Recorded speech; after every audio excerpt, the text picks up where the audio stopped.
Hello, everybody, and welcome back to another episode of the Arrow Preacher Podcast. What Bakes My Noodle? Today is the Supergirl movie review. And again, this is going to be a spoiler-free review, at least as best as possible.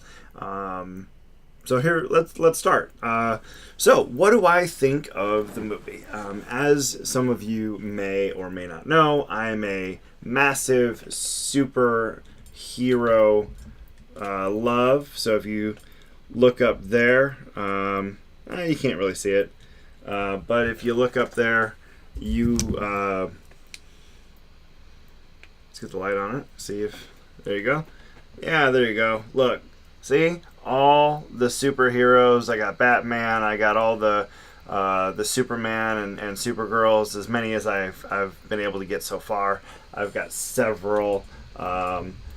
Big fan, as you can probably tell. So, what do I think of the movie? Yeah, it would help if I actually had the mic nearby, wouldn't it? So I think you probably heard. Big superhero fan, tons of super stuff. So what do I think of the movie? Meh. So on my way home, my wife and I went out and we were discussing the movie. And during the while we were discussing the movie,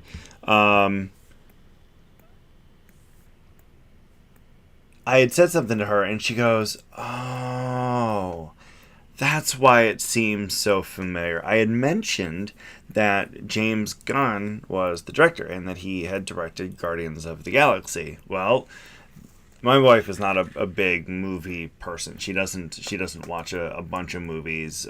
That's just not her thing. But if her reaction to Supergirl is it's familiar to something else I've seen, if her reaction is, oh, it's familiar because it seems like there was a lot of parts of Guardians of the Galaxy that showed up in Supergirl, well, yes, that seems to be an accurate opinion, because largely it seems like a lot of what James Gunn brought to the table on Guardians was brought to the table on Supergirl as well. My opinion is the movie is probably right where the critics put the numbers. Right now we've got the numbers by critics. Critics have it at 56% so far, and audiences have it at 76%. And I would say probably put those two together, and you get a real representation of where the movie is. I would say probably around 65%.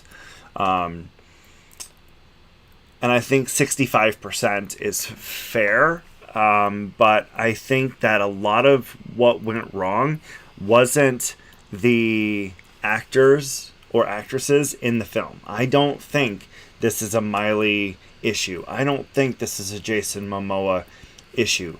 I think ultimately it is a James Gunn issue. I know everybody loved James Gunn's Guardians of the Galaxy, but truthfully, comparing, I'm not saying that everything Zack Snyder did was phenomenal. I certainly don't. But there are issues within the new franchise that just doesn't seem to sit well with me. And I think largely because I think it's just too blah. I did not like... So in Superman, for instance, I didn't like his flying scenes. I thought those were done really bad. I thought the CGI just was subpar. Maybe I'm spoiled by James Cameron, but I think other films have done CGI really, really well. And I just don't think that excellence is being put on the table. When these things are being done, I think that there is much to be desired. I think a lot of what went wrong in Superman, I think, is now carried over to Supergirl, and it really hurts because I want to see a good, long-lasting, long-running DC franchise. I love DC. I'm much more of a DC fan than I am Marvel, but sadly, a lot of the DC movies have just been a letdown. I I really liked the Snyder Cut for the Justice League movie. I thought the Snyder Cut was fantastic. I did not like the theatrical edition. I thought that it was like I was watching two different films, largely because I was watching two different films. Thankfully, it seems like when Supergirl flies in this movie, they've kind of made some of those corrections. But for instance, there's one scene, and again, I don't think this is much of a spoiler, but there's one scene where Supergirl is in space and you can see ice forming on her face, and it clearly is a ripoff of Guardians of the Galaxy. It looks identical. Like, there's no difference whatsoever between when they had freezing on the face in Guardians to Supergirl. It's the exact same. A lot of the jokes are kind of similar to Guardians of the Galaxy, and more so to just James Gunn's style. I know that he is working on what seems like Brave and the Bold. I think that is a bad idea. I don't think Brave and the Bold is the right place to start with Batman, because if you start Brave and the Bold, Brave and the Bold is far too much in the future for Batman's story. Because if I'm not mistaken, Brave and the Bold uses Damian Wayne's Robin, which means what happened to Dick, what happened to Jason, what happened to Tim, all of those Robins, what happens to their storylines? So I think you're just starting much too late into Batman's career, especially if you want this to be the beginning of the superhero storyline, but assumingly moving towards the Justice League. You're going to start Batman in the Justice League with Damian Wayne's Robin? That just seems... I just don't understand that idea. Not saying that I don't want to see a Brave and the Bold movie. I'm not saying that at all. But I just don't think that that's the best place to start when you're talking about a Batman film. But getting back to Supergirl, I think Supergirl was, like I said, I think it was mid. I think the villain was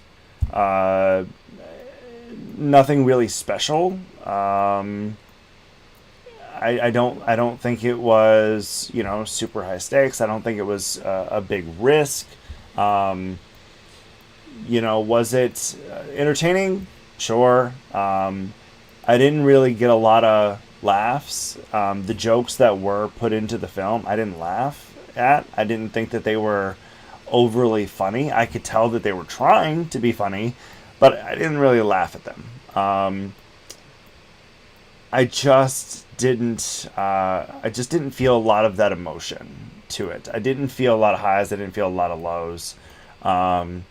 There was one part of the movie that I did feel a little sad for Kara, and obviously, if you know the storyline about what happens to Kara, I was curious as to what storyline they were going to put out there, and I'm curious if that's going to lead anywhere at some point. I'm not sure.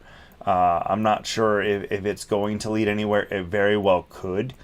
And again, without giving spoilers, it's hard to do a full spoiler filled review. But I hope people, even though it's only a mid range movie, I hope people go see it. And the reason I hope people go see it is because I don't want to see DC fail. I don't want to see James Gunn fail, because then if James Gunn fails, we don't get any more DC movies in live action, and I don't want that. I don't want to see the entire DC universe fall apart, theatrical universe fall apart, because people aren't going to the movies. And I think one of the issues is, tonight when I went to the movie, I saw the movie in IMAX. I paid for two tickets. One large popcorn, two soft drinks, and a water. Total was probably like $85. And it's insane to me that it's that expensive for only two people. I can see why people aren't going to the movies anymore, because if they had to make a choice between going to the movies with a family of 3 or 4, that ain't happening anymore. It's just too expensive for people to continue to go see movies when ticket prices are that crazy.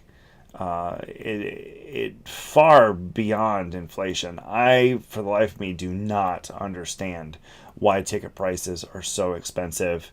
But I do think that one of the biggest issues plaguing the movies right now is ticket prices. But again, it's a, mildly entertaining movie. It's about the same category that you would expect from James Gunn. It's what can I say? It's not too dissimilar from Guardians of the Galaxy, with a DC flair, and put Supergirl as the head.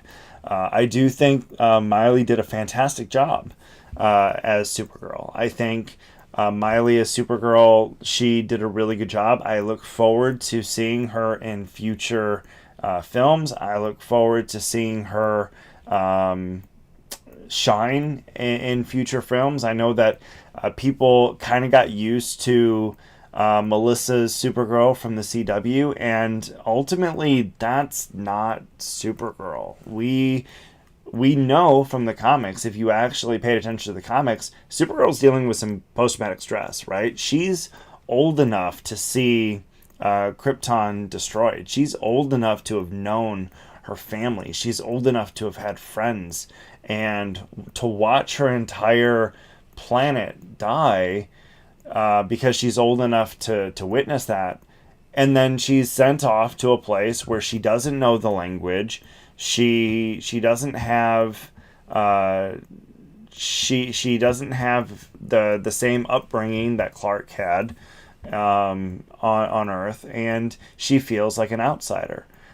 That leads to the comic book that we know of as Woman of Tomorrow, where she goes hopping around red sun to red sun. She goes bar to bar. She's trying to drown her post-traumatic stress.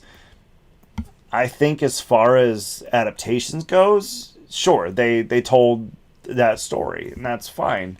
The delivery, though, on how they told that story, I think is somewhat lacking. But still a good enough movie to go see, in my opinion.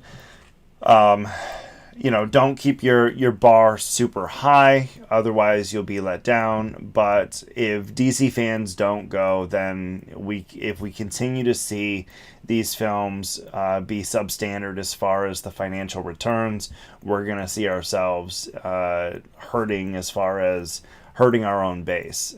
I think we desperately need people to go to the movies and not wait for it to come out on streaming or DVD or Blu-ray. I'd still collect Blu-ray for a lot of reasons. But I do think that I think it's worth going to see. I hope people go see it. Like I said, keep your expectations, moderate. I think Clark talking to Kara in the movies a little clunky. The conversation there seems, I don't know, just a little weird. I don't there's a scene where they meet, and I kind of feel like his conversation, he almost sounds like a bumbling idiot in the movie, and I know that that's not true because Clark is, even Clark Kent, Superman. He's a brilliant individual. He's very, very intelligent. And when he's talking to Kara in the movie, it feels like you're talking to Clark Kent and the character Clark Kent rather than Superman, the man with an incredibly high intelligence, well educated. Do I care that when they first meet he doesn't speak Kryptonian? No, I don't care. But it seems a little weird that he doesn't speak Kryptonian simply because the message that he has of his parents is Kryptonian. So you'd think that even when he met her, the fortress was already formed, meaning he must have already had the fortress built, and that means he already had his message from his parents. He didn't learn any Kryptonian in that time from the fortress, learning his own language, which is what the message was in. So personally, I just feel like that's a little weird, a little plot driven, but I mean that's just me, I guess. Just doesn't make sense under the circumstances. But like I said, go see the movie, enjoy the movie. But I do think that the reviews are pretty solid where they are. Like I said, about 65% is what I would give the film. So definitely not certified fresh, as Rotten Tomatoes would say. But I definitely wouldn't say it's an absolute flop either. I just hope that they improve things. I hope that one of the things that I really hope for is to see a little broadening of horizons. Like, if something continues to fail over and over again, don't continue to do the same thing. Read the room, figure out what you're doing wrong, and then adjust fire. And I think one of the things that we're seeing is James Gunn is writing all of these scripts, and you see over and over and over again, people are like, this is just a mid movie. Well, okay, let's fix that. James needs to go to the top, and he needs to be the umbrella, and he needs to be, okay, this is my overarching vision. Allow other people to write the script, because when you have the same person writing all the scripts, you see what happened with Peacemaker. There were several aspects of Peacemaker I just did not like. I didn't enjoy whatsoever. And then there were some aspects of it that I did. Now, I didn't like where they left off. I certainly felt like the last episode of Peacemaker was a complete and total letdown. By the way, also, speaking of letdowns, don't stay till the end of the credits. Why? Because there's no end credit scene at all. That's a huge thing. No end credit scene whatsoever. I thought that was a big letdown too. No previews going forward. No, hint or glimpse of what's to come. Yeah, nothing at the end. So I think when you're looking at like Peacemaker, Creature Commando, stuff like that, I think when you see these things that are just the 60 percentile, 60, 70 percentile, but you're not getting anything like knocking anything out of the park, maybe figure out why and look at what the vast majority of critics are saying. Do I think Supergirl had a bunch of woke crap in it? No.